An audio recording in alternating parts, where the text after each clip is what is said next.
let's use what's happened, if it's okay to Alicia, to talk about, because yesterday she was a little concerned because her blood sugar was high. And when I say high, I mean above normal, higher than it had been, and a few points above normal. Now, to give you a frame of reference, until a few years ago, the American Medical Association said that anything up to 110 was considered normal. Okay, her blood sugar was 114, but she was concerned because she had some symptoms and her sugar had been considerably lower in the past. Many people are going to find their blood sugar goes up when they start refeeding, and that's going to happen for several reasons. First of all, you still have a lot of plaque in the arteries. As I think I've mentioned before, it's going to take 3 or 4 weeks after fasting, after you're done refeeding, even after you're done refeeding, to finish filtering all the garbage out of the bloodstream. So all that garbage in the bloodstream, it's mostly fatty material, right? It's going to make you insulin resistant, and that means your blood sugar may be a little bit higher, okay? If you haven't been living on fruit, a fruit-based diet, your body may at first find it's a little harder to deal with. No problem. Okay, right now, the US, there's what, 350 million people roughly? There's probably 100 million people walking around with blood sugar much higher than 114 who haven't seen a doctor and don't even know where it is and feel perfectly fine, by the way. You're not likely to notice anything. As I think came up not that long ago, I don't know where Gazelle went, but Gazelle, who has type 1 diabetes, the first time she was here for a month, 5 weeks, her blood sugar was routinely 250, 275, and she felt fine. Okay, at 114, 120, most of you aren't going to feel anything. Your blood sugar could be 150, and I wouldn't be concerned about it while you're in the process.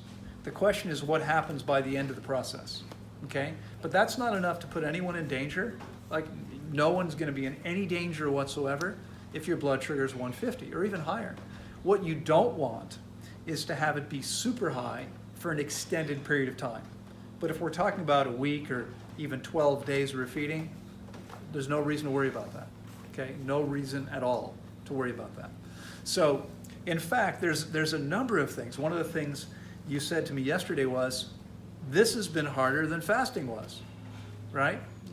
And that happens sometimes. Most people start eating, start feeling really good, having tons of energy and just feeling great, and that's wonderful. But not everyone. It's entirely possible. When you start introducing food back into the system, remember, you're going to be rehydrating the old stuff much faster than you were while fasting. And that means you're going to start reabsorbing more stuff. That can make you feel nauseous, okay? You're certainly going to feel bloated, many of you, as you rehydrate the stuff, and you're literally taking on mass and volume in the belly. There's a number of symptoms that can occur that didn't occur while fasting. That's okay. That's okay. No reason to worry. Again, the last thing, the last reminder, what I said to Alicia was yesterday was this is day 4 of refeeding. There's a reason that she has 12 days of refeeding. She needs it. With a fast of 30 days, most people after 12 days are going to feel amazing. Not everyone. There's the occasional exception. For those of you that were here, Simona left here feeling pretty rough, right? Having been nauseous for a long time. I heard from her, by the way, this morning. She's doing okay and says hello. But most of you are, by the time you're done your refeeding process, you're going to feel fantastic. Those of you that have already seen people leave know that almost everyone who's left here has felt really good. Yeah. Okay? You will too. That's what's likely to happen for virtually everyone, like 99% of the time. Every once in a while, there's something going on where it may take a little longer. But if you're on the 4th or even the 8th day of a 12-day refeeding process, don't worry. A lot can change in 4 days' time. Okay? A lot can change. So no worries. You're all doing fine so far. Nothing to worry about.